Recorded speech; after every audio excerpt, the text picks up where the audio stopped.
Por que eu comecei esse vídeo assim? Porque o Araqueto é bom demais. Aí, galera, ó, meu cabelo de moita, agora que eu tô mostrando parte das minhas coleções aqui no cenário, eu com um cabelo desse tamanho tapo a coleção. Não faz sentido. Mas agora fará todo sentido do mundo, porque discutiremos certas questões importantíssimas desse mangá, igualmente importantes, que a gente tanto ama. Vamos para mais um vídeo de respostas aqui do Oblu sobre One Piece. Vocês podem ver aí na capa que a gente vai ter umas ideias bem interessantes da gente trabalhar sobre os D, sobre o século perdido, sobre o Ruffy tá conquistando tudo com 19 aninhos de idade, entre outras cositas mais. Mas ó, recado importante, tá rolando o Nihongo, galera, matrículas abertas. O Nihongo voltou, é o curso de japonês do Ricardo Cruz. É a tua oportunidade de aprender a língua japonesa através de mangás e animes. Pra quem não conhece o Ricardo Cruz, isso é um pecado, viu? Isso aí é uma desonra. O Ricardo Cruz, ele é da Jump Project, uma banda absurda lá do Japão, que também inclui aí o Hironobu Kageyama, o Hiroshi Kitadani. O cara compôs a segunda abertura de One Punch Man, já traduziu Naruto e Bleach aqui no Brasil. Então vai com o Sensei Ricardo, que o curso é incrível. E vamos para a primeira pergunta. E essa pergunta é de Patrícia Una. Seja bem-vinda, minha querida. Fala, capitão, minha primeira vez aqui. Já dei as boas-vindas de antes. Se os D são considerados os inimigos dos deuses, podemos dizer que são uma ameaça ao governo mundial. Então, como eles poderiam ser capazes de literalmente apagar um pedaço da história e todos os envolvidos com ela, menos os D? Será possível que o sobrenome D não necessariamente existiu no século perdido? Patrícia. Então, Patrícia, quando tu faz uma pergunta como essa, eu fico com vontade, né, de falar sobre o que veio antes do século perdido, o que eu acredito que veio durante e o que deve ter vindo logo depois. Eu acho que são pré-requisitos necessários para a gente poder trabalhar essa tua ideia como um todo. Será que os D surgiram depois? Essa pergunta até atribui um tom de resistência, né, aos D. Será que é uma galera que, por estar ali pertinho do século perdido, há 750 anos atrás, de repente, eles sabiam o que aconteceu e quiseram passar para outras gerações? Bom, eu acho que os D são aí um movimento de resistência, mas que eles perduraram diante do século perdido. O governo mundial, acredito muito que já naquela época o Win e o Gorosei quiseram apagar tudo, mas eles não conseguiriam. Né? Não tem como se apagar tudo, tanto é que tem aí os poneglyphs contando a história. Então, né, a galera fazendo a boquinha miúda. Bom, sabemos que 20 reinos se uniram contra um grande reino, né? Que possivelmente esse grande reino estava lá na ilha Raftail, foi rebatizada pelo Gold Roger, né? Quando ele chegou na ilha. Então, Raftail é onde estava o grande reino, e esse grande reino ele proporcionava tudo de bom para o mundo. Isso segundo as minhas especulações, tá bom? Isso não, eu não estou me baseando... eu estou me baseando em alguns fatos, né? Algumas informações que a gente conhece, mas isso tudo que eu estou falando aqui são meus pensamentos traduzidos soltos em palavras para que você possa entender, Patrícia, o que eu também não entendo. Bom, então eu acredito que esse grande reino ele proporcionava saúde, entretenimento, educação, acessibilidade para todo mundo. E aí veio o governo mundial, antes de ser governo mundial propriamente dito, veio uma pessoinha, talvez o Win, e vamos monetizar esse negócio. Então houve uma reunião de 20 famílias, de 20 reinos, e eles atacaram esse grande reino, que entrou em declínio, e aí, ó, vencendo o grande reino, vamos reformular tudo. É a nossa oportunidade de reescrever a história ou apagar uma parte dela. E aí o Win, o Gorosei formaram ali os Tenryubito, os Nefertari caíram fora, porque os Nefertari eram para ser Tenryubitos hoje em dia, E aí, o que aconteceu durante o século perdido? Justamente essa transformação. Foi aí que eu acredito que o governo mundial talvez possa ter criado a Red Line para separar o mundo. Por isso que no final de One Piece eu acredito que com a destruição da Red Line em 2 pontos, vamos encontrar o All Blue e teremos o One Piece, que é a reunião de todos os mares. Né? O All Blue seria o One Piece. Isso é louco, velho. O sonho do Sanji é se deparar com um mar, né, que vem através desse objetivo de fazer o projeto One Piece, destruindo a Red Line. Então a Red Line foi criada pelo governo mundial. Como? A gente sabe, né? A Nami explicou, quando eles estavam indo para a Ilha dos Homens-Peixe, que a Red Line ela é um continente muito curioso, porque é a junção de várias ilhas com seus vários climas. Então a gente trata muito daquele assunto do arrasta países, né? O Wars foi um, por exemplo. Tem outros métodos também de mover ilhas, como o fruto do Kaido, ele está movendo o Onigashima. Então eu acredito que de alguma maneira, não sei se com arrasta países, não sei se com o fruto do Kaido antigamente, ou algum terceiro método, o quarto método, se juntou ilhas e formaram a Red Line ali para separar o mundo todo, apagaram a história, e é isso. Foram matando gente que queria espalhar que o governo mundial foi quem criou isso e se estabeleceu, passaram-se os anos, a gente vê que 30 anos depois aqui no Brasil a galera esquece que aconteceu uma ditadura, né? Então imagina 800 anos depois. Então, mas eu acredito que os eles vêm ali de antes do século perdido, eles foram atravessando o século perdido com muita dificuldade e são um movimento de resistência hoje em dia, tá bom? Mas seria interessante eles chegarem depois do século perdido, eles não terem uma ligação sanguínea com o povo do Grande Reino, ou eles terem surgido durante o século perdido, vendo o que o governo mundial estava fazendo com o mundo e, pô, a gente precisa passar um legado, vamos colocar o nome dos nossos futuros filhos e netos com D, né? Então é uma pergunta muito massa da Patrícia Una, que faz a gente pensar em várias questões, né? A gente já começa bem esse SBlueS, esse nosso vídeo de perguntas. Galera, uma outra coisa, quem tá ligado aqui no All Blue, fica sabendo das melhores novidades, tá rolando a Geek Week na Amazon. Na verdade, não a Geek Week propriamente dita, mas o Esquenta, com vários descontos incríveis. A gente já fez uma live na Twitch dando dica de compras. Então é o seguinte, esse Esquenta, toda vez que virar o dia, meia-noite, novos produtos vão surgir. Tá tendo muita coisa boa de mangá, de quadrinhos, de boxes, de livros, então aproveitem, vai pelo nosso link aí na descrição que a gente ganha uma comissão sem nenhum custo adicional para tu. Tu vai ajudando o All Blue de uma maneira incrível como essa. Então se liga sempre, vai no outro dia, vai pelo nosso link, tá bom?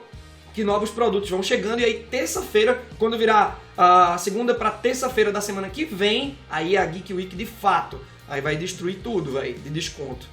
E vão pelo nosso link, tá ajudando a pagar contas e a continuidade do meu trabalho aqui no All Blue para vocês que gostam, beleza? Vamos lá para a pergunta, para a indagação de Marco Silva. Capitão e tripulação maravilhosa, saudações. Percebi que no último SBS do All Blue, algumas teorias levaram em consideração a exibição do episódio do Gold Roger chegando a Arath Tale. Depois de ver no anime, uma sensação de inquietação se apoderou de mim. Imaginemos se, no final da aventura, em Arath Tale, repousa um poneglyph contendo a história do próprio Luffy, no texto intitulado como Joy Boy, que se aventurou na Grande Rota, trouxe felicidade para todos e ajudou a derrotar o autoritário governo mundial. Ele acaba voltando no tempo para enfrentar a grande calamidade das trevas, um usuário da fruta do diabo que viajou até o passado, o século perdido, criando um loop temporal em sua história. Imaginaram? O cara que o Gold Roger queria ter conhecido pode ser o próprio Luffy. Velho, ó. O Marco Silva parece ter viajado e ele parece ter ido também contra algo que o Oda estabeleceu com o fruto da Toque, que o fruto da Toque, o Toque Toque no Mi, permite viagem no tempo, porém apenas para o futuro. Então, looping temporal... Olha, galera, One Piece é uma obra fantástica, eu acredito que tudo pode acontecer, mexer com o tempo é perigoso, o Oda pode estar nos ludibriando, nos driblando, quando ele insere essa característica do fruto Toque Toque no Mi, de só ir para o futuro, que você fica, o Oda não vai mexer com viagem no tempo para o passado, talvez sim. Eu li um mangá recentemente, tem 2 séries que é muito legal de recomendar para vocês se basearem, que é Lost, tem viagem no tempo, tem movimentação de ilha, é doideira. Então assistam essa série que pode abrir o horizonte de vocês para pensar fora da caixa, pensar de maneiras diferentes, como o Marco Silva pensou, e a gente traçar uns paralelos com o One Piece. Uma outra obra, que aí já não é uma série, é um quadrinho lançado recentemente pela editora Pipoca e Nanquim, é o Traço de Giz, que também tem uma ilha e tem looping temporal. Então, de repente, pode ser exatamente isso. E o Roger riu porque ele se aliviou de saber que o governo mundial seria derrotado um dia pelo Luffy. Seria legal esse looping temporal. E um looping temporal é uma coisa que deixa a discussão muito boa, mesmo depois de quando a obra termina. Toda vez que eu me encontro com certos amigos meus que assistiram Lost, a gente debate a obra. Então eu não quero que o One Piece explique tudo, eu não quero que seja tão objetivo, eu gostaria de respostas subjetivas e gostaria de respostas que não tem uma comprovação científica, por exemplo, um looping temporal, como acontecer? Saca? Então é legal a gente ter um espaço para debater e pensar o One Piece, mesmo depois, quando a obra terminar. Então eu gosto muito dessa tua ideia, Marcos. Mandou muito bem. E olha, Marcos, Patrícia e o Wellington, que é o próximo que eu vou responder pergunta. Luiz Helena também, vocês foram selecionados. E todos os outros que participam muito desse quadro de perguntas e respostas. Peço encarecidamente para vocês considerarem a serem membros aqui do canal. Seja membro, pessoal, quem curte esse ecossistema do YouTube. Ah, eu não curto muito a Twitch, eu gosto mais de ficar aqui no YouTube. Seja membro, eu estou restabelecendo as recompensas, confere aí. Tem já o Só Quero Ajudar, mais baratinho, vai pra ela, porque eu tô querendo reunir mais gente pra me apoiar aqui no YouTube, beleza? E tem outras recompensas, tem a sua cota, de você ter a certeza que vai ter sua pergunta, sua previsão comentada aqui nos vídeos, tá bom? Então eu conto com vocês, pesquisa direitinho sobre esse Seja Membro. Uma galera já aderiu e eu gostaria muito de agradecer àqueles que já são membros. Wellington, vamos à sua pergunta. Boa, capita! Acha que os antigos Chichibukais podem criar uma nova organização entre si? Nada de amiguinhos, só por necessidade mesmo. Seria Mihawk, Boa, Hancock, Weevil, Crocodile e Bug. O líder poderia ser o Scopper Gaban, para finalmente aparecer e na suposta guerra final eles ajudarem os Mugiwaras. Wellington. Assim, eu não acho que os Chichibukais vão virar amiguinhos.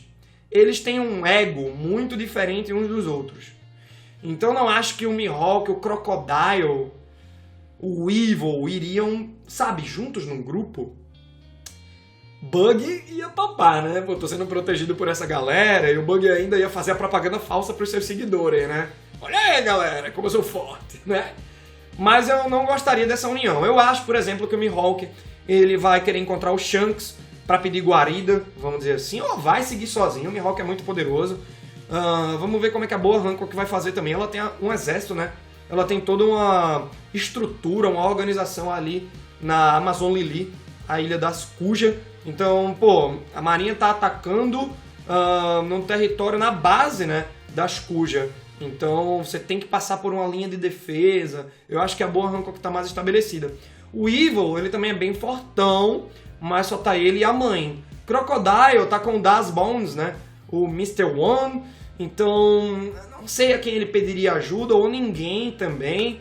Quero ver a situação do Bug, mas não acho que eles vão se unir. Eu selecionei tua pergunta mais porque tu citou o Scopper Gaban. Quem não lembra, ele é um dos membros mais proeminentes aí do bando do Gold Roger. Ele aparece um tanto, ele luta com os machados, né? Ao lado do Heiri. Então seria interessante ele aparecer, mas eu não acho que vai ser numa situação como essa. Tá bem? E Luiz Helena, como eu falei anteriormente, tá aqui, ó. Fala, capitão, tudo beleza? Eu tenho visto em alguns dos seus vídeos que você diz que o Ruffy tá muito jovem pra conquistar tudo, que nem o Roger. Porém, eu lembro que há alguns capítulos atrás, foi em um filme, o Stampede, onde o Roger chega em Laugh-Tale e diz que eles chegaram cedo demais. Pouco após isso, ele é executado.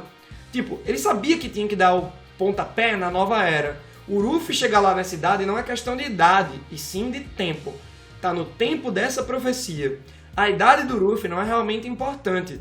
Roger demorou a chegar em Laugh-Tale, mas ainda assim estava muito cedo para aquilo. Agora creio que 20 anos depois já está no tempo. O mundo está pronto para aguentar o que vem? É uma boa pergunta da Luísa Helena. Realmente eu venho falando isso sobre a idade do Ruffy, algo que me incomoda, mas não é pegando esse parâmetro, Luísa. Tu pegou um parâmetro aí mais da viagem do Ruffy. Só que para você adentrar a grande rota, beleza, acho que tem muita, vamos dizer assim, a primeira metade da grande rota, o paraíso, é muito superestimado, né? Mas realmente é louco, né? A montanha reversa, você entrar lá, tem aquela doideira dos magnetismos, você tem que ter uma log pose, etc. Mas beleza, o Ruffy poderia chegar lá tranquilão. O meu problema é ele no Novo Mundo, que também não é tão essas coisas, você chegar no lugar, você navegar no lugar. O meu problema é o Ruffy tá batalhando com o Kaido, velho. Sabe? Ele saiu fugido da Big Mom, eu achei bem pertinente. Mas o Ruffy tá no mano a mano com o Kaido com a promessa de vencer. O Ruffy com 19 anos, o Kaido com mais de 50. Big Mom com quase 70, ela tem 68 anos. Shanks e Barba Negra com seus 40 anos. Sabe? Então, é nesse aspecto de com 19 aninhos ele ser tão poderoso. Sabe? Eu sei que há 20 anos o Kaido também estava enfrentando o Oden. Ele antes disso até tinha feito parte dos Piratas Rocks. Mas ainda assim, né? O Kaido é o Kaido. Por isso que ele é quem é hoje em dia. O Yonkou, a criatura mais forte e viva, no mano a mano sempre da Kaido. A Big Mom, Natural Born Destroyer. E os outros tiveram aí que pegar uma certa idade para poder estar num posto, né, de poder, pegando uns frutos poderosos. Então, sabe, é legal você ver essa jornada do Ruffy querendo aprender novas técnicas. Treinei durante 2 anos com os princípios teóricos que o Heiri me ensinou, né? Então, sobre hack, o Heiri também utilizou na prática. É legal você ver essa evolução do Ruffy, mas ele tá alcançando níveis de poder. Eu não falo do seu fruto, tá? Mas eu falo em questão de hack e porrada pra ele dar dano num Kaido da vida. Eu queria ver mais um time skip. E um time skip longo, que não necessariamente os Mugiwaras ficassem separados, sabe? A profecia ela fala muito de Shirahoshi ter que ter nascido. Nada impede que se passe mais, sei lá, 10 anos, 20 anos. O Ruffy estaria com 29, 39, né? Já é uma idade mais pertinente dele poder ir pra cima de uma galera dessa. Ele adquiriu experiência.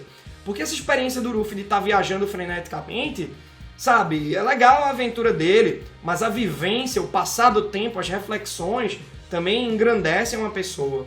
Então eu acho que isso seria necessário de ser trabalhado no Ruffy. Mas aí, né, o shonen, a demografia, o mangá direcionado para o público jovem, que tem suas questões, então é legal o Ruffy como um exemplo, pá. Então é legal, é uma questão bem bacana de discutir. Gostei, Luísa, que você trouxe pra cá e eu vi que tu tinha postado isso no vídeo de previsões, tinha mandado no Twitter, mandou em um monte de canto, selecionei aqui pela sua insistência, né? Uma insistência carinhosa e também pela minha vontade de comentar sobre isso. Galera, aproveita o Nihongo, tá bom? Faz esse curso aí. Lembrando que eu ganho uma comissão quando você pega o curso do Nihongo pelo meu link. O link tá aí na descrição. Aproveita a Geek Week da Amazon também e comenta muito nesse vídeo, beleza? Lembra que sexta-feira, 9h30 da manhã, tem react do capítulo novo, capítulo 1013. Toda sexta eu faço isso. E também a nossa live Sexta Shonen, às 20 horas. Era aqui no YouTube e agora é na Twitch. Beleza? Vai me seguir lá na Twitch. Se puder, já manda um sub aí. E até a próxima.